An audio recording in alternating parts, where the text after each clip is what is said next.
So, all right, we'll call the meeting to order at 6:03 p.m. And pursuant to Chapter 20 of the Acts of 2021, this meeting will be conducted via remote means. Members of the public who wish to access the meeting may do so in the following manner by going on to the town's website in the calendar portion, opening the FinCom CIB agenda, and you will see Zoom information to access this meeting. No in-person attendance of members of the public will be permitted, but every effort will be made to ensure that the public can adequately access the proceedings as provided for in the order. So, all right, and as Ray mentioned, we have a quorum. Been joined by our town administrator, Jennifer. Welcome.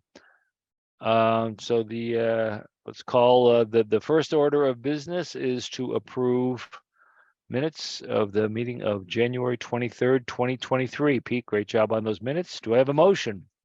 I motion to accept. I'll Thank you, second. Mary. Thanks, Ray. Any further discussion? Hearing none. All those in favor, Pete Murphy, Aye. Ray Burkalt, Aye. and Mary Foley. Aye. And Chris Berglund, aye. So it's unanimous. Thank you. Okay. Next order of business, and maybe we'll take this a little out of order because I want to be sensitive to Jennifer's time too. She was kind enough to forward along an agenda item that I changed or inserted last minute as number 3 on our agenda, which is discussion of COLA increase by the Worcester Retirement Board for existing retirees. That's quite a substantial document, and I will try to paraphrase it to the best of my ability. There is already an escalator in their retirement benefit, if I'm not mistaken, for a component. This is I think it's 2%, and this is going to provide an additional 3% benefit to the retiree. It's an additional 2%. It's An additional currently 2%. Okay, thanks. Yep. Yeah. So that is not something that is currently contractually in their, but the board is looking at it in the light of inflationary environment. I would imagine that's what kind of got them to go to this, or got them to think about it. We have been, and Jen, you can jump in at any time, because I guess it came out of the select board meeting where they wanted us to review this and have some kind of input for them. Sure. So a little bit of history on this is that back in November, Governor Baker signed legislation to allow the additional 2% on top of the 3%. The next step was that the Worcester Regional Retirement Board would need to vote on that. They did vote 4-1 in the affirmative, and now it comes to all the member towns for their input. Essentially, each member town is going to need to take a vote by the select board, and if 2/3 of the member towns approve it, then it will carry. So Leslie did so the select board at their last meeting did talk about this issue, and they wanted the opinion of the finance committee before they took an official vote on the matter. So Leslie did an analysis which was provided for you.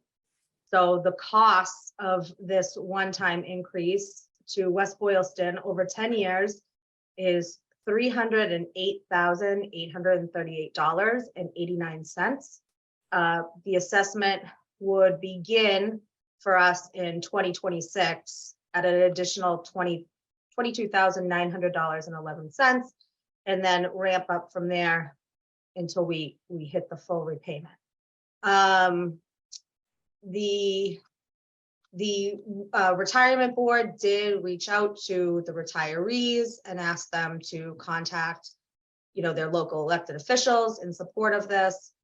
We've had several folks reach out to us here. The concerns of other folks that I've heard, including myself, are that one, that this 5%, we're not going to be able to do that type of COLA for our active employees, and what the impact will be on our collective bargaining positions. And two, that for each retiree, they're going to benefit at about $320 each. And $308,000 is a heck of a lot to pay back for that small, although needed, I'm sure, benefit to the individual. But the select board did want the finance committee's position. So Jen, can you explain? I'm just reading the math page that Leslie forwarded. I'm taken by the 4% per year until 2036 part of the line. I can understand kind of, this was a tough year inflation wise. I can see a 2% bump this year, but not a 2% bump in perpetuity. That's out. It's not, I don't think it's a 2% bump in perpetuity. Right? I think in order to fund it, and Jen, cut me off if I'm wrong, but in order to fund the benefit as it's stated, which is that additional 2%, which will be in perpetuity, it's not going to like fall out of their calculation next year. So they'll have a 2% decrease. But in order to advance fund that now, we will fund it starting at 22,000, and that annual amount will increase 4% per year, correct? Is that, did I read that right? Right, so this is a one-time increase.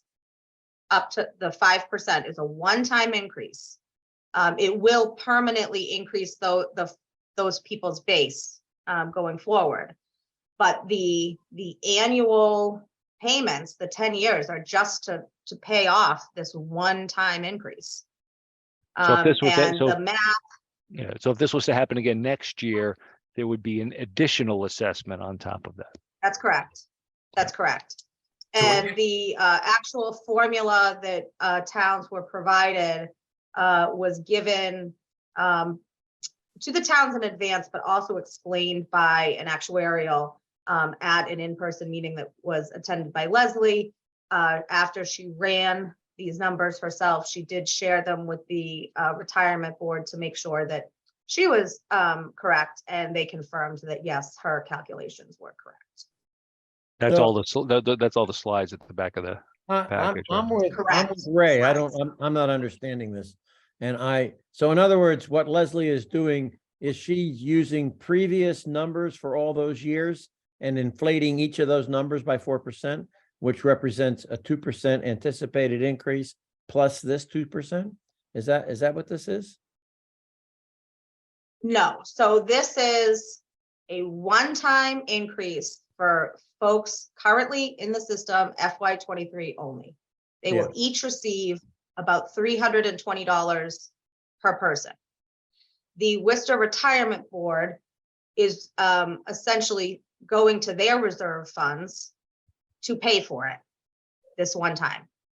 We know how many folks are in the system, and we know what their numbers are currently. So using those folks that we currently have, our current liabilities, the projection is to pay that back over 10 years. That one time $320. And that's just the 2%. That's just the 2%. We already have the 3% factored in, right? So that's all this is doing. This is that one-time 2% increase, and because the retirement board is funding it on our behalf, so to speak, we will be paying them back over 10 years. All right. I'm still not understanding the 4%. What's the 4% got to do with it? Just increases our repayment to the retirement board. It's a 4% increase. If you look at those annual years, that over that 10-year period, that payment goes up 4% per year to the retirement board. Our payment to the retirement board has nothing to do with what the retirees get. The only thing that matters is just that additional 2% over the contractual. Based on what we owe the retirement board, where they're anticipating that payment will go up by 4% in order to become whole in 10 years. Correct. If this is passed by 2/3 of the member communities, that is what will be owed. And Who vote- it's only on the first 16%, 16K per First person. That's correct. So the 308,838 is the assessment, and they back calculated the math to reach that as the total. Say that last piece again, the 308 is our increased 308, assessment. 838 was our calculated assessment for the 2%.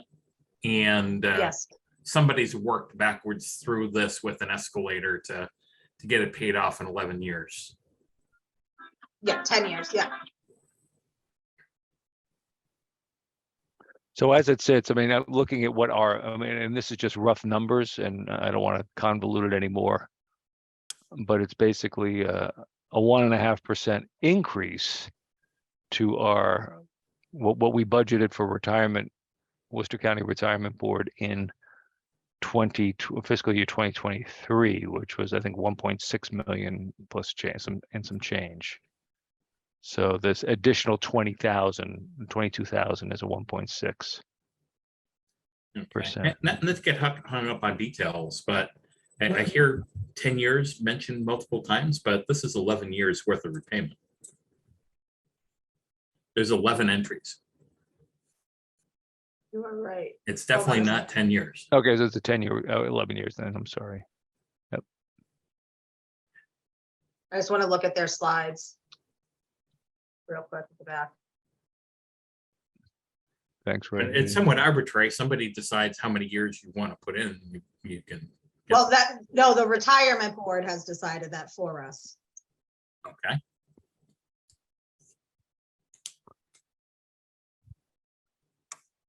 Which I'm just looking at. So I only raise the point because both Chris and Jennifer said the same 10 years, but that's not. You're right. No, you're right. What if I do the math? But- Yep. It's Yeah, 11. it's 11. Yep. I was making sure that I don't see 10 and that there's not an extra year, but he did check her math and.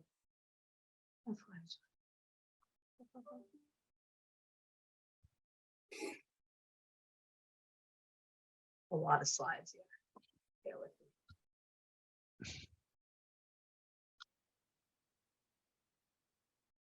me. $20.30.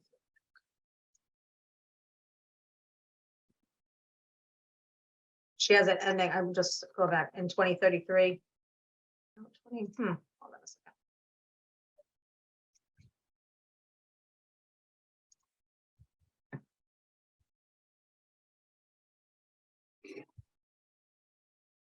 $20.36. Starting So- in FY '26, payment to provide the additional 2% COLA per person is $2,376, increasing 4% per year until 2036. So it is 11 years, yes.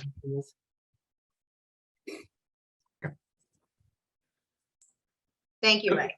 Was there any? No, it's just basic math. I just want to make sure I understood it. So how did they come up with 2%? Do we have any idea where that number came from? That 2% came from Governor Baker, that was in his legislation, that you could go up to 5. What was that? Can you speak, Jen, can you speak to, I think the big issue here, which is the impact on active employees? Yeah, so we know that with our current budgetary constraints, specifically on supply chain side of things and rising labor costs, we're not going to be able to give our active employees 5% increases. So that is certainly a concern. It's one thing for the folks that are not covered by a CBA, but for the bargaining folks, that's going to be a concern about the disparity there. As an interesting side piece of information, Social Security approved 8.7% for this year. Just for reference, that's why I was kind of curious where the 2% came from. It's federal versus state, but it is material to perception here. Let me see if I can get a quote from Governor Baker. Maybe Is the there, news article. is there a bargaining unit that is in the midst of negotiations at this point? DPW is just starting. What about schools? Are they coming up soon then as well? Not this fiscal No. year, next fiscal year, or? Yeah, No, I think the following. yeah, okay. So, but clearly this will set a pattern. Yep. It will. Who's the, who is, on behalf of the town, who would be making this vote? Is it our representative to the retirement board, or is it? The select board as a body needs to take the vote, and then Okay. each of the member towns have until, I think it's the end of June, yeah, the end of June to report up. Okay, Okay, I did find an article. So I want to say Massachusetts Municipal Association put out an article about this.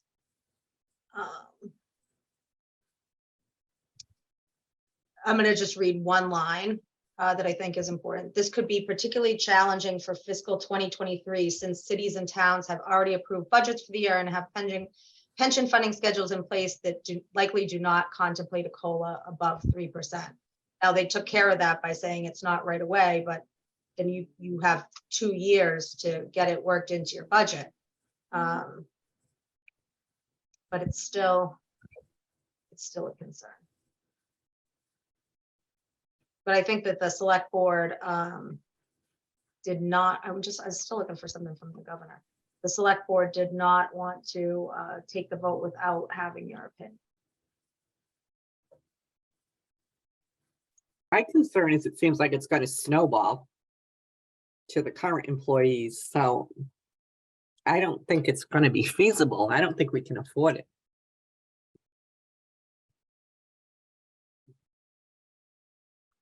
well, it's only going to impact the budget. There's no question about that, and it will set some kind of a, shall we say, precedent as far Yes. as how that goes. And I'm just reading through the act relative to cost of living adjustments for retirees.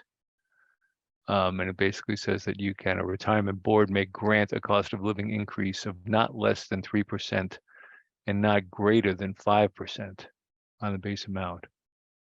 Oh, well, that pretty much lays out the math then. Yeah, Thank That's you, the Chris. act. That's helpful. yeah, that's the act from Baker. And kudos to you, Chris, for finding that in real time.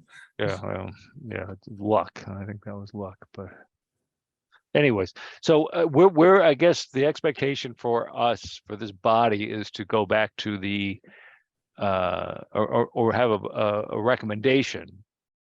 Am I correct, Jennifer? Mhm. For the, I mean, how we would, I guess, how we would look at it, and with the information that we have, albeit limited, but it's not. I mean, it's probably no less than any of the other towns have. So I think we're all kind of Correct. working on the same thing. We know what that impact will be to our budget over the coming years. As well as, should there be subsequent increases, obviously, depending upon the demographics of that population in our retiree pool, will affect it down the road, because there will be, further 3% increases or, greater occur. That's obviously going to increase our expense. And again, how will that impact? We Other- don't have to deal with this tonight, right? We got till June, or at least the select board has till June, right? Mhm. Is there a requested date they'd like our opinion by? No, they just asked that it go to you before they take it back. Yeah, so Okay. we've heard about it. I think this is something we have to at least spend a little bit more time to consider. Maybe also our other two members need to be involved, Bill Fay and Paul. I think we should take some time to maybe gather some more information and think about this a bit. This is I guess it's a surprise. I think the select board's feeling the same way, if I can read into their. Well, no, I think that they would have actually probably taken a vote, but they did. I think that there were folks there. There were some members there that were ready to take a vote, but they just wanted to hear formally from FinCom. Okay, No. Yeah, I mean, maybe the other side of it, there just aren't a whole lot of options here. We're gonna have to suffer. We're gonna have to suffer the additional expense on both the retirement side and the active employee side. Where does that put us relative to operating budget in the longer term? Are we getting close to the point where we're gonna be talking override?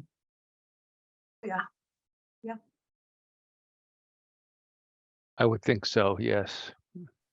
I would think so. So And just to remind everybody too, that whatever the town of West Boylston vote is, it's goes into the pool with all the other member units. So they are looking for 34 yeses in order to go forward.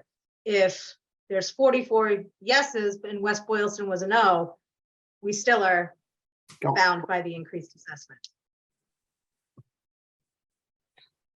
Well, I'd hate to be Scrooge, but nonetheless, I think from a fiscal standpoint, just it's kind of a tough one.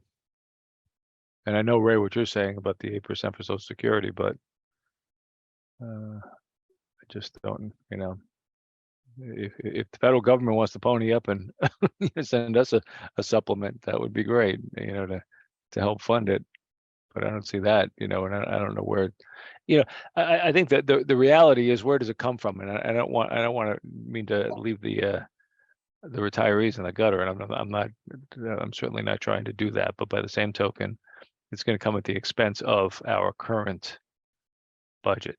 Whether it's $20,000, I don't know, that's a part-time teacher, whatever it might be, or an aide or something like that. So we have to look at it, I think, kind of through that lens at this point, because we know we don't really have excess revenue. No.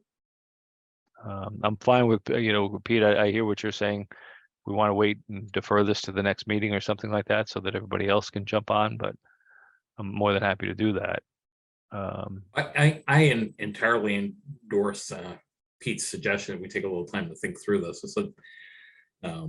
It's got tentacles that are going to touch other things.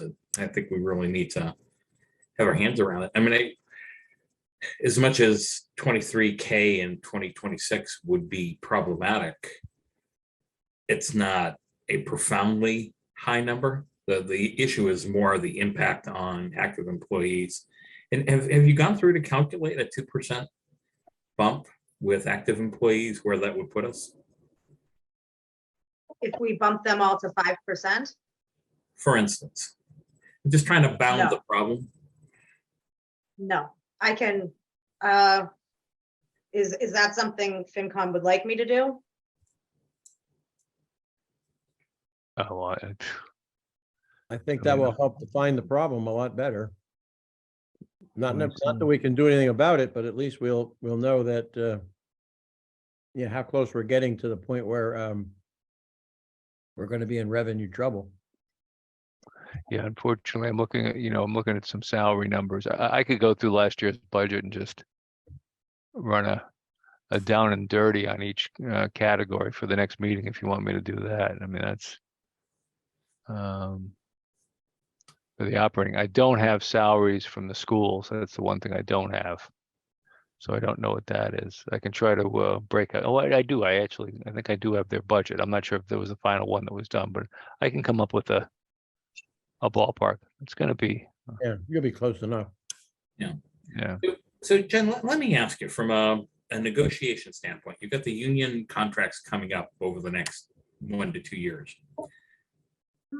As far as pushback on unions trying to use this as negotiating leverage, simply saying it's not apples and apples, that these are fixed income folks. How effective is that kind of pushback likely to be, do you think? So I've found that every single union every bargaining unit has a completely different approach.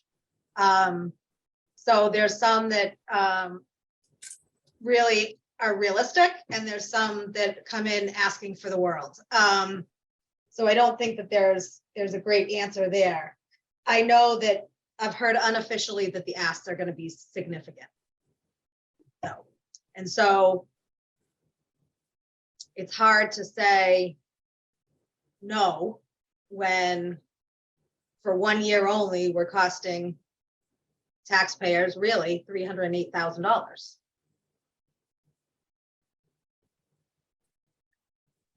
Yep.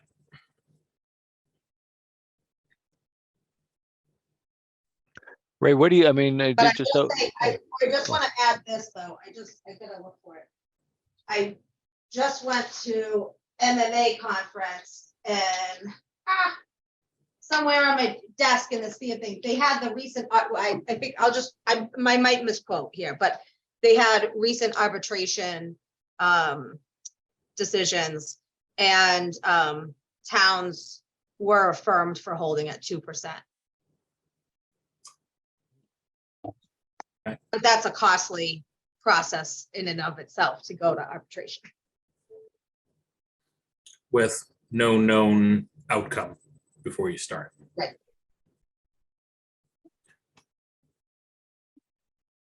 Ray, what do you think some of the, I guess, consequences are, or, you know, implications are if we don't do this? Well, I mean, the reality is we're putting the squeeze on the people that can least afford the increases we've seen over the last year to hold down costs to those that can. So, I mean, again, I think it's really a question of what we do to the town's negotiations with the union if we say yes to it. And can we put a wedge in here on how loudly the fact that this was fixed income individuals that we were to say endorse it? I think from a leverage standpoint, we would have to make that message as loud as physically possible so it can be brought into negotiation discussions later. Yeah, just my opinion. Whether that has an effect is another story, but Yeah, I guess. That the people need it, but I see it opening Pandora's box when it comes to negotiations, and I'm just worried it's gonna leave the town in a real lurch.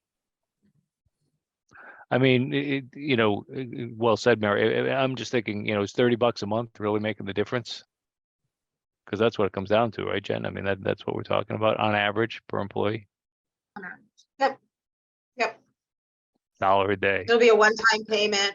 I don't know if it's helpful, but I'm happy to share the vote of the retirement board itself was a 4-1 vote. In favor, Correct. but they're not paying for it, right? They're paying for it at first. That's right.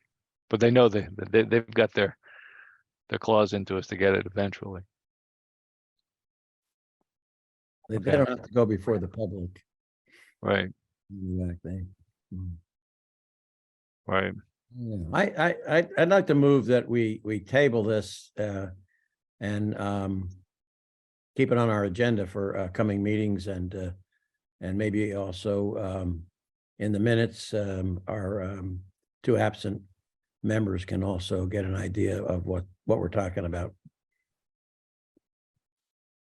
Okay, that's a We'll motion. get you that 5% too. So you can have an informed decision. Are you gonna do that? You want me to do that? You'll.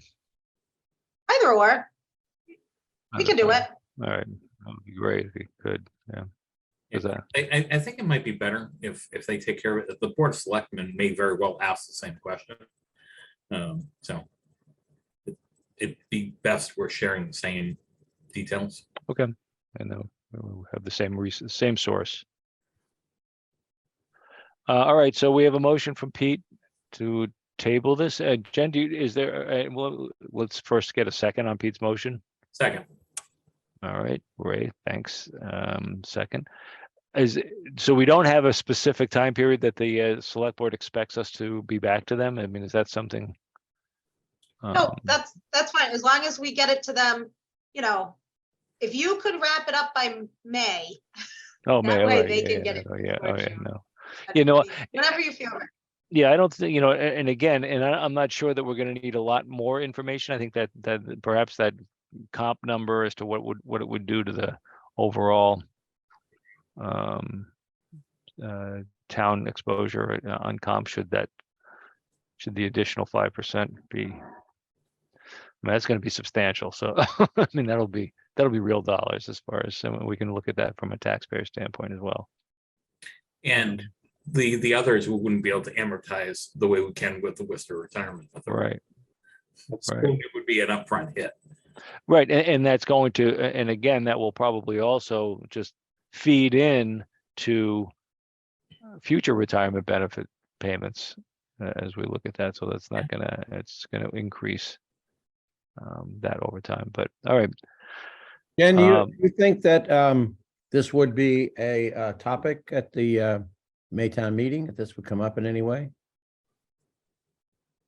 And It wouldn't be properly before the town meeting voters. unless it had it on warrant, unless it was a warrant article of some kind, yeah. Yeah, I mean, and the Or is it decision like- is not, the decision lies with the executive, not with the legislative. Yeah, okay. Okay, so we have a motion and a second. Any other discussion? Hearing none. All those in favor of maintaining this on going for the agenda of the Finance Committee and CIB for the next, for the upcoming meetings with the decision no later than May, early May, signify by saying aye. Aye. Mary Foley, aye. Ray Aye. McCall. Aye. Pete Murphy, Aye. aye. Chris Berglund, aye. All right, great. Unanimous. Thank you all. Great. All right. Next item, we'll go backwards up. So we'll go to 1 to 3, now to number 2. Meetings, discussion of initial meetings with department heads on capital processes and requests. Pete, you were kind enough to upload or to distribute the results of your meeting with preliminary meeting with library. We can start with you if just get a quick update. I did not distribute. I think Pete sent it around to everybody though, didn't you? Or did you just send it to me? Maybe you just I sent it just to sent me. it to you and you posted it on the board. The Google Drive there. So that was informative. So unfortunately, I mean, it's a great. The good news is it's a great report. The bad news is it's not exactly providing us with that abundance of Eversource funding that we may have been hoping for. Yeah, the HVAC system, it's really hard to know what to do. If we're going to replace it for next heating season, we probably have to make that decision by May and be in the Maytown meeting. At the moment, there's nothing in the operation that says that it's about to fail. It's operating satisfactorily. We spent $4,200 so far this fiscal year, keeping it running. That tends to be the problem with the fan coils, keeping those running in operation, a little bit with boiler maintenance. Replacement heating boilers is there's a number out for that, but as it turns out, the problem of ventilation. How do we put boilers in the basement and then get them vented to the outside is unresolved. The cost of that could be substantial. If the boilers have to be moved out of the basement, obviously that means a whole new location has to be prepared. That would be a substantial cost. There was a talk from Rise Engineering of trying to vent the boilers out through one of the offices upstairs. They would be high efficiency boilers. And that means that would be a wet vent, you know, kind of like the plastic pipes you see that go out the side of the houses. Right. So, so that number for the boilers is pretty spongy. The number for the HVAC system is probably also equally spongy. the $100,000 that we think was approved to do the engineering for the air to water heat pump it has not been released that I'm aware of. According to Anna, Jen, you're investigating that and trying to find out I'm, two things. One is when will we get it? And two, is it restricted completely to the air water heat pump? no, so a little, if I could jump in here a little bit. Really sometimes when there's these, this isn't really a bond bill, but it's like a bond bill, so I'm gonna call it a bond bill. When there's these bills, finding the right person in the state to complete paperwork can be challenging. Sometimes the state agencies just email you and say, here's the documents you need to provide to release your earmark. Other times you need to know that you have funding there and chase it down. So I'm working on chasing it down, who I need to talk to. But I just want to read exactly what the language says, because it is very specific of what we can use it towards. Okay, it is not less than $100,000 shall be expended to the town of West Boylston to fund the architectural, mechanical, and electrical bid specifications for the installation of a new high-efficiency air-to-water heat pump at the Beeben Memorial Public Library. Sounds pretty specific. Yeah. Okay. Also limited to engineering. So if the engineering bill doesn't come up to 100K, I'm assuming we don't get 100K. Well, and the bid documents. The documents. This would be, yeah. Which was over 100,000, as I recall. Well, it probably would also include analyzing the bids, because we would have the engineer do that as well. Yeah. So we might get. Pete, can you talk to what's changed with Eversource? I mean, we were all hot and bothered. They're just aching to use this as a demo project, and then they just evaporated. I mean, do we know what happened? We do not, but what typically happens in these announced intentions by government is that it never happens as fast as it's supposed to. I mean, we still, green communities is shut down, right, Jen? You can't do any fossil fuel projects with green communities. For fossil We don't know what Correct. green communities is going to fund, and we still have what, another month, 2 months? So I talked to Kelly Brown today, actually, she was out doing our closeout. And I talked to her briefly about doing something with this project with her. What immediately struck her, and she wants to have further dialogue about, is that there's $100,000 of work outstanding before we can move forward with the project. That is a significant amount of, she was thinking that dollar figure indicated a significant amount of unknowns, and that green communities wouldn't necessarily be inclined to fund this until that part was completed. So their spring round, if this is what we are going to put in for our request, the spring round would probably not be the right time. It would be the fall round.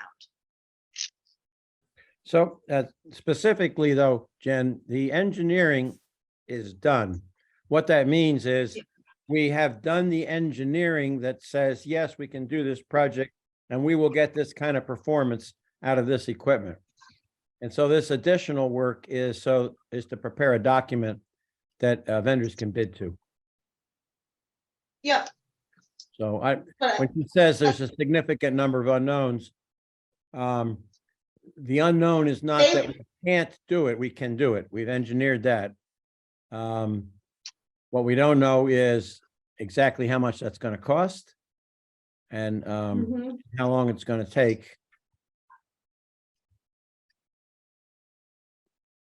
And if we choose to go the other route, all bets are off as far as green communities. If we just do a boiler upgrade.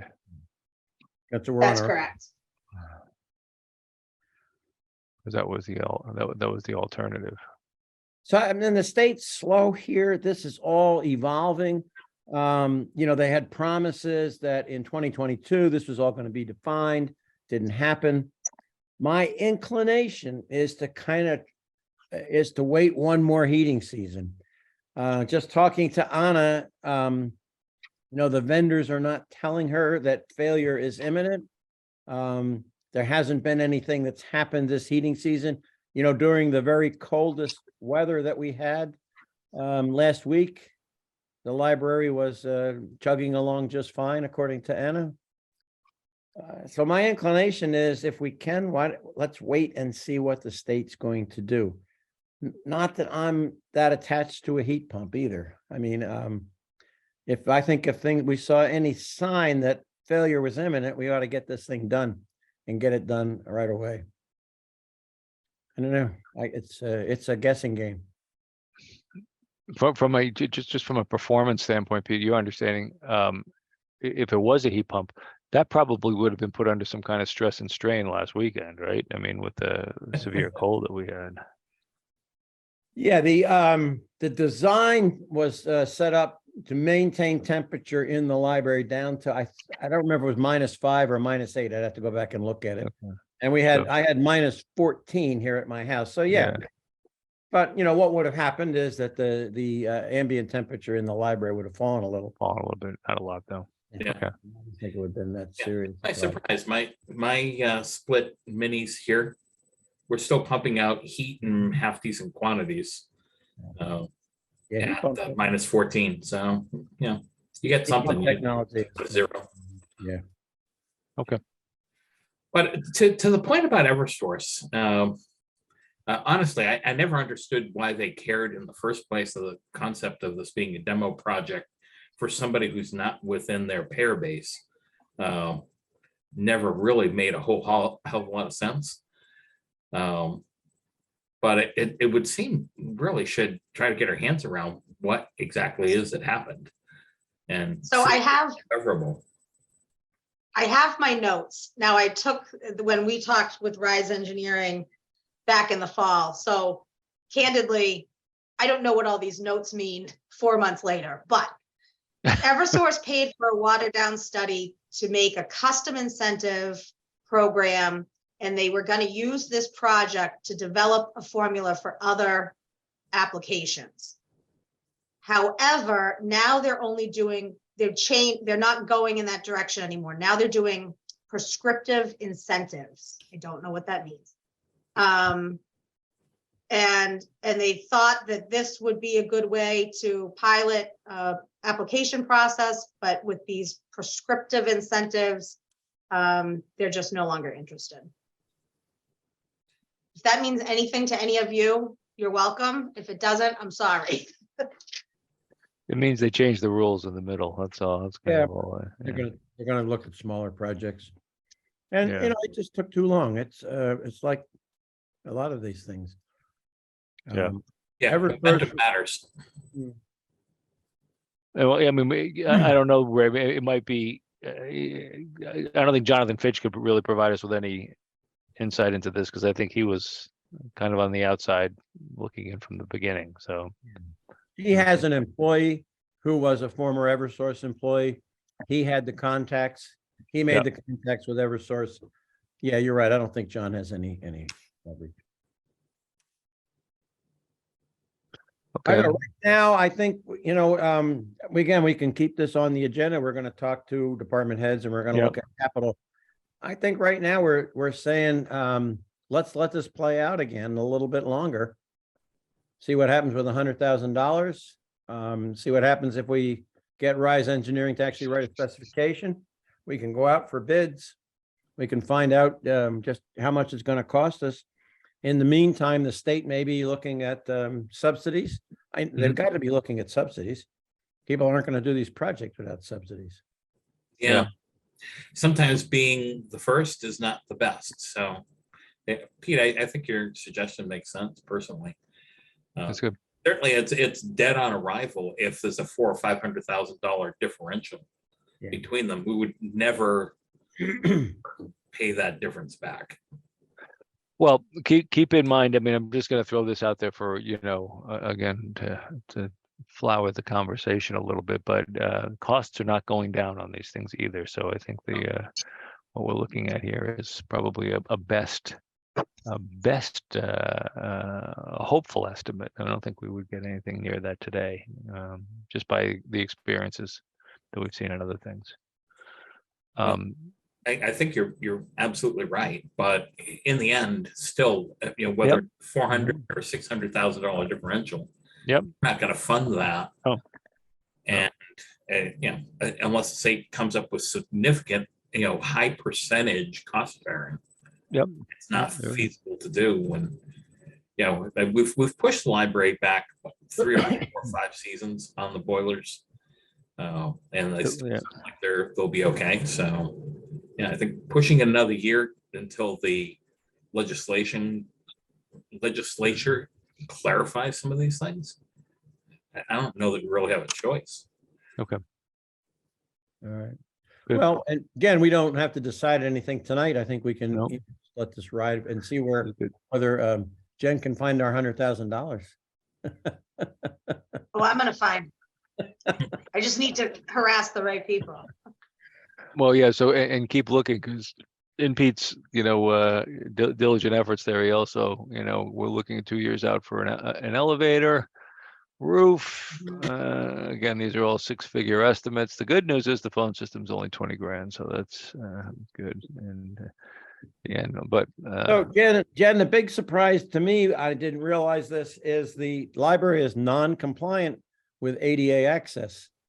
The ramp is too steep. It has a snow danger. The back door is another way to get in, but there's a security issue there. The door itself and the sidewalk outside need to be redone, modified to be an ADA access. And the elevator is not ADA compliant either. If we were to use that to become ADA compliant. I know I'm preaching to the choir, but it certainly shouts out for a facilities manager to be looking at this stuff. Wow. Tune in to next week's select board meeting or this week's select board meeting. I might be saying a few things about that then. Man. But I mean, look what happened with the playground. If somebody wants to challenge us on this, ADA access to the library. This is the library. I mean, after all, I don't know. We could find ourselves in hot water. can they access it? So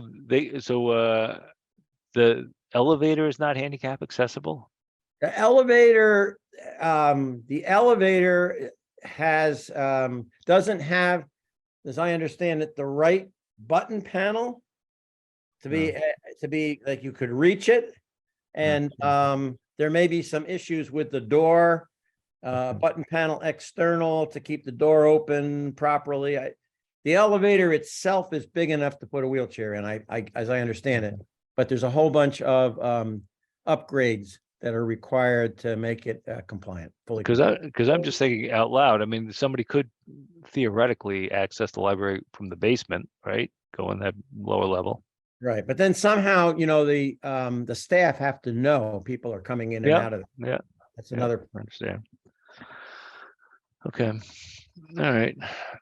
Well, that'll be the new VoIP system. On the rubber roof,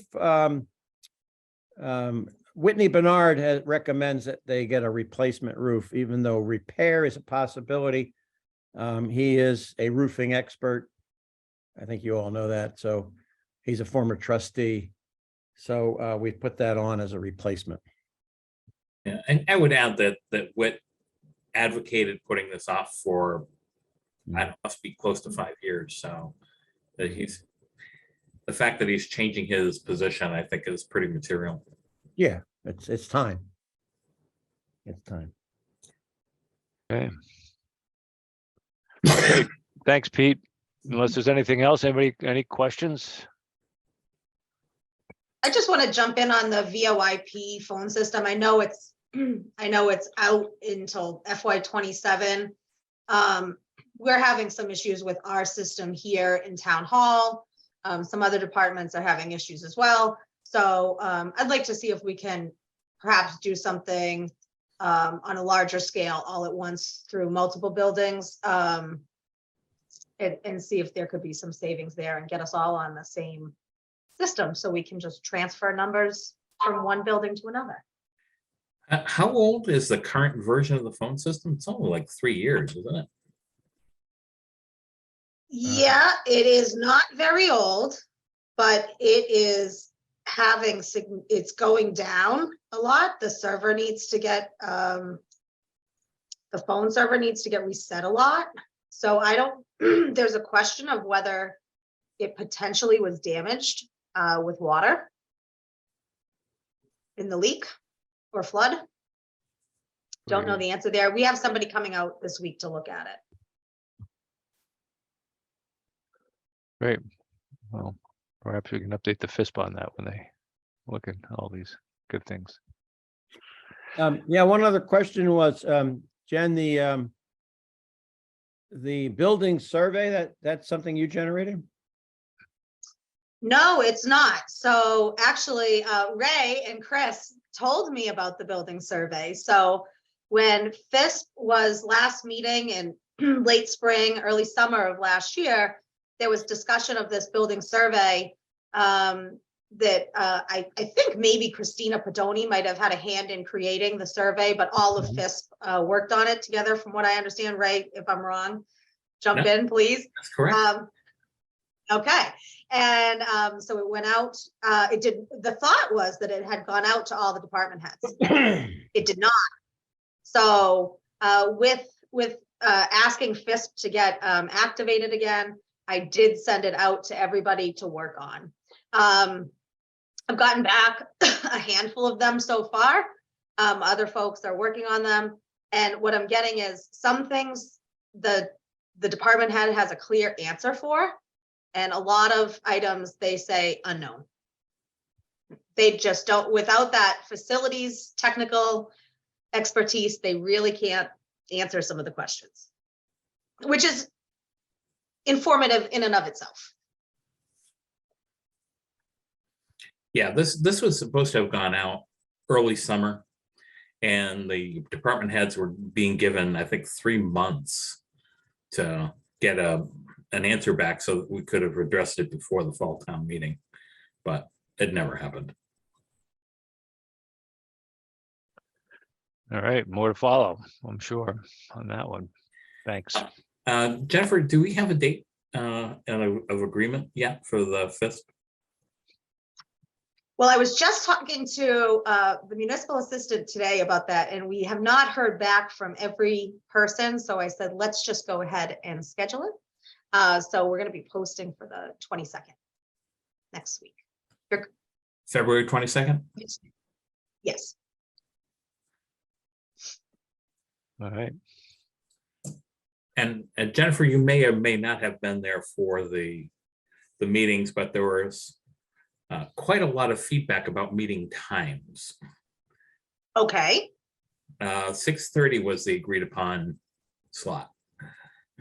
Okay. I'm going to email Faye right now. Here, because others were advocating for 6, and some were advocating for 7, and different dates, and you know how that goes. But the last word was it'll be at 6:30. All right. Okay. Thank you for that. All right.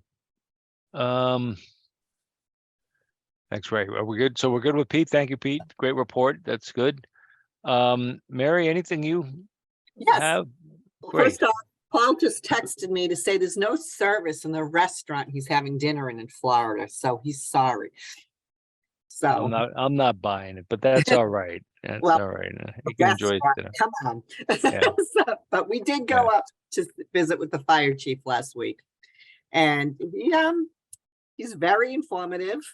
He's looking for a new fire station. We had quite a conversation about that. So his plan is to get a feasibility study done in 2024. And then the design, which is going to be 1.6 million the following year. And then the land acquisition, we had quite an interesting discussion about, because he thought maybe he could barter with the DCR, and we told him the DCR That was my reaction. That was my reaction. And he was very offended when I laughed like that. Yeah, well, tell him to, I can give him the guy's name who lives in town. Good luck with that. Yeah. That's all I can So, say. so we listened, and he says he really needs this. He's not meeting code. There's still first floor asbestos. The basement's not finished. The second floor rehab isn't finished. So we just listened. But anyways, I'm glad Ray enjoyed that. Yeah, thanks. I needed that. So his big ask for this year, I know there's some turnout gear and stuff, or some, I think. I've got that. Yep. Yeah. So he wants some turnout gear. He needs to replace 8 sets of gear and 6 helmets to maintain the turnout gear. I asked him why this isn't built into his regular budget, because it seems like every year we need turnout gear. And he said he doesn't want to do that because sometimes he can get grants for it. And sometimes he can't. He's got a person writing grants that he's very keen on. And so he's hoping to get some grants. But they only have a 10-year life, and every firefighter needs 2 full sets, every full-time firefighter. And then the part-time firefighters only need 1. So that's another ask, and that's $75,000. Actually, Mary, I'm missing the logic. If it's in the baseline budget, why can't he get a grant? Well, he said I don't know. He said he didn't really give me a reason why he can't get a grant, but he doesn't want to put it there because some years he needs more and some years he needs less. But I thought maybe we should do something like the police cruisers, just budget so many into the regular line item budget every year, rather than have this come up as a capital expense.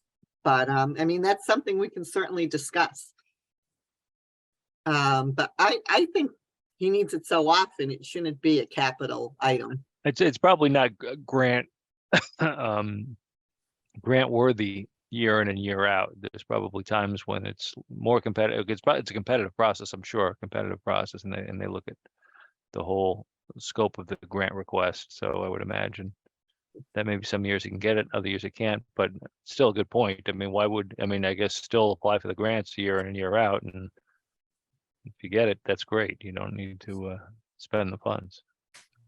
Yeah, and then he needs SCBA bottles, Right. and they're needed by the end of the fiscal year. Mhm. And these bottles there's an order deadline, and they cost $97,500. And there's certain air packs that only fit one type of bottle, which are hard to buy, one without the other. He's also applying for a grant for this. He doesn't know if he'll get it, but he's explained to us that it's better to buy the bottles and the air packs in one shot, because sometimes you can have air packs that will not hold the new bottles. So this is needed by the end of the fiscal year. He has to have these be in his possession. he has to, I got it right here. Wait 1 minute. His expire in 2025, but they're back ordered. Everything's back ordered. So they should be placed. The replacement order should be in no later than March 2024. Okay. Thanks. Okay. So that's that. Okay. On his ask, the previous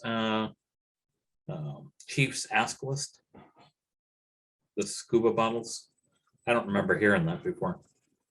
They have a life of 5 years, so they probably were not on Tom's list because they weren't up yet. They have a life of 5 years. Each bottle has each bottle has a maximum 15-year term life and is tested every 5 years by the US DOT and FPA. So the bottles they have now they were retained in 2010. So they need to be replaced by 2025. Okay. Does Right. that answer your question, Ray? No, but I understand. The logic of what one chief puts on their list versus another is still elusive. Or DPW director. Or DPW director, we can go through every department if you like, but yeah. Yeah, and then they need to replace self-contained breathing apparatus. And that's $320,600. And that's just all, to meet code and safety standards. So And that's, when does that need to be done? I don't have a deadline on that. He's got it at FY 28. How much was that, Mary? Thank you. 328? 320,600. Wow. You're right. It is 28. Yeah, because he has some of those things out a bit. Yes.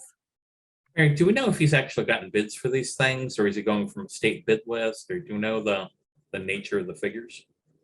I don't know where he got the figures. I honestly don't know. So I'm not going to guess. I didn't ask him where Well, State bid list. It the is. state bid list. Thank you, Jen. so the FCB, the bottles, I mean, just to back up a little bit, he needs those because his expire in what, 2025, you said? Yes, September, October 2025. So he needs to get those ordered no later than March of 2024. So we'll have those in-house for the beginning of fiscal year 2025. Yes, So that's got to come out of the 2024 budget. Okay, all right, correct. thanks. Mhm. And Do did we he know have it? when he's here on the grant He possibility? has not heard on the grant. But do we know when he would hear? He wasn't sure. I don't think that application is complete. I don't think it's been submitted yet. Okay. And do you know, I mean, with the question, because the question that I asked the schools too, because on the grant thing is, if the town votes to fund these things, does that compromise his ability to get that grant? Because he already has funding. On this particular grant, so not all, but on this particular grant, provided that we do not expend any of the funds, does not prohibit you from a successful grant. Okay, thank you. Good to know. Good to know. Did he have also on the Mary? I mean, we had a pretty good chunk of change, as I recall, on his ask for his spec sheet or whatever for the new fire station. Oh, yes. I think On the that was spec sheet. So anyways, 24, he needs a feasibility study, 150,000. okay. Okay, and he also needs 100,000 for design. In 25, he needs enough 1.5 million towards the design. In 27, he's anticipating construction of 16 million. Okay, we don't even have a place to put it yet, though, right? So that's That's kind of correct. yeah. All right. Okay, Thank you. you're welcome. And he's working hard on grants, and Yeah. he's also he's got a person. This is really good information. So anyways, he's getting a grant to collect the gap cost. So anyways, when they go to the jail, they would send the bill for the ambulance to the inmate's home. And you may not believe this, but they weren't getting paid. Can't believe that. So anyways, he's got somebody now that's up at the jail. When they go to the jail, they go on Mass Health or Medicaid. The jail takes care of that. So now they're working on sending the ambulance bills to there so they get reimbursed. Oh my God. So that's $40,000 that hasn't been collected by taking inmates. So they're working on getting that now. So he's in the process of doing that.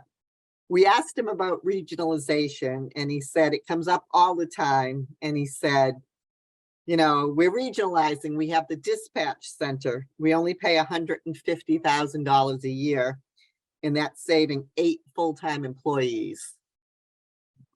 And then he had a whole chart of how they support all the other towns and vice versa. And he said the regional, you know, the fire station's got to be in town, it's got to be local. They all debate who's going to have what equipment, and they never get beyond any. It's always been a discussion, but they're not making any headway on that because of the nature of the beast. All right, well, just as long as they continue to have the discussion, maybe something will break at some point. At the right. Mary, on the collections issue, Yes. Have they engaged a collection agency, or? He's got a person up there in the fire station working on that. He said he's got one of his people working on it, and he's got a grant to collect the gap cost between what Medicare pays and what it actually costs as well. So, Jen, you are nodding your head. It sounds like you got something really to add. Yeah, so we use Comstar, who does our ambulance billing for us, and they do the collections on our behalf. The issue with the inmates was that those bills were not going to the right place. So we recently had a select board meeting where we increased the ambulance rates. And during that conversation is when this issue came up, and the chief got in touch with the sheriff's department. So they have resolved that piece of it. What Mary is talking about is there is you can get reimbursed for the difference between Medicare pays much less than the an insured consumer. So we are bound by that number, but there is funds that you can go after to cover that delta, that gap between what we would have been receiving, but for them being on Medicare. So he's going after that as well. He is actively looking at the receipt side of the equation, because you haven't seen it yet, but the operating budget has some big asks in it from him. So he knows he's a big cost driver, and he's trying to, do his part to bring in as many receipts as possible to help offset. Okay, thank you. All right, good. Thank you. Thanks, Mary. Anything else? Are we good? Anybody have anything else for Mary? All right, good. Okay. Thank you very much. Ray and I reached out to the schools via email. I did post those emails and the response. The last meeting I had with them back in December, they expressed, the need for this boiler Major Edwards. They apparently, according to Rich, they did include that in a kind of a whirlwind, I guess, a comprehensive grant request that he is not optimistic that will be funded in their, in their favor for that asset. So he's looking at like 300 grand. But at this point, he also said that they're not settled on all their stuff yet. Please attend our March 8th open meeting to discuss both the operating and capital budgets. So I've got that on my calendar, but that's the only update, unless Jen, you have something that goes beyond that. No, the only thing on this was that if folks didn't see it, there was the confirmation that this would not be covered by the Green Communities Grant Program, thank where you. it was originally potentially intended. Yeah, thank you very much for that. Chris, what time was that March 8th meeting? Do you know? 6 o'clock. Oh, wait a minute, hang on, Ray. I might be, I think I'm looking at scheduling our next meeting. That's how anxious I am. So I may be off on that. March 6 p.m. Yep. Sorry. That's what he got. That's what he told me. Okay.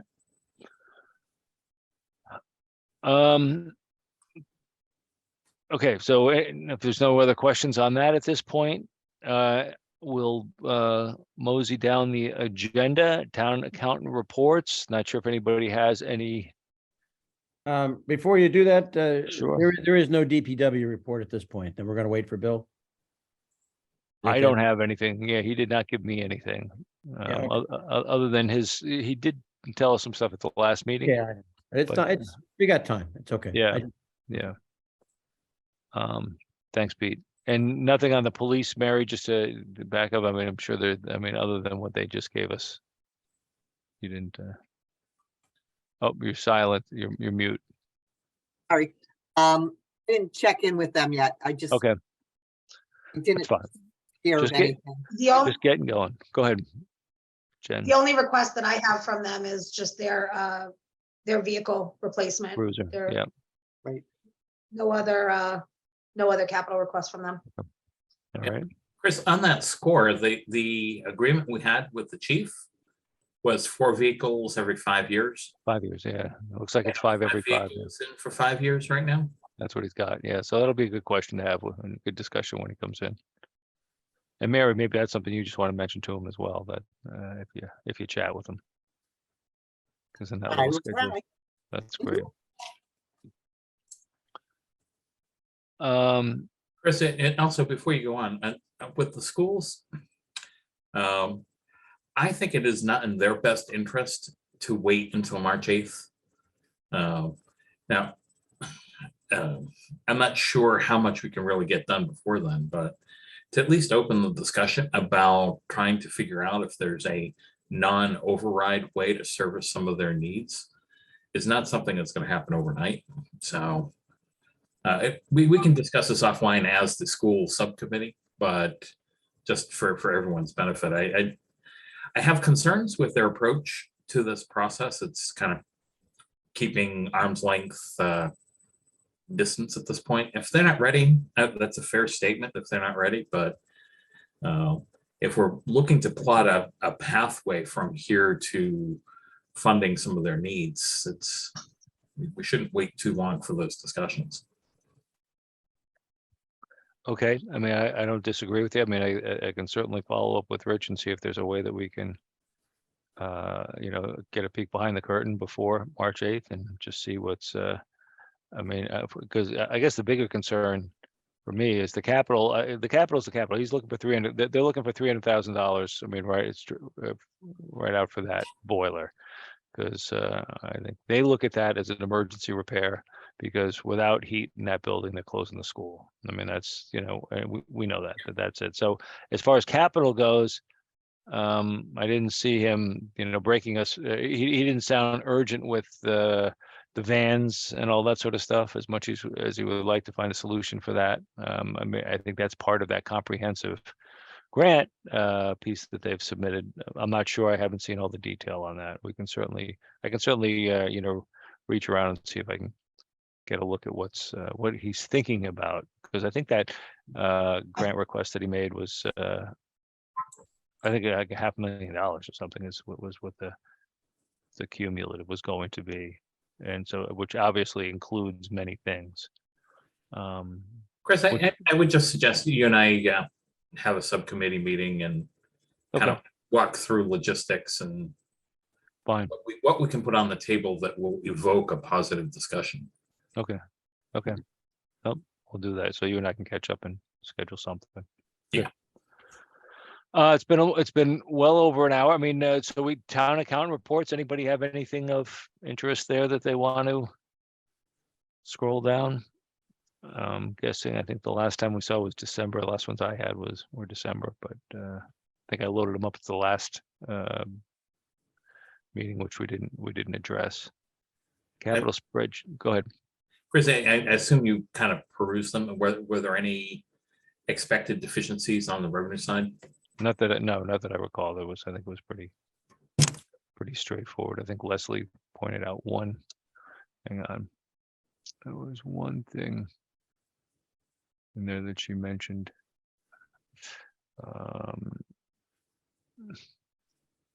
But I don't think it was an urgent.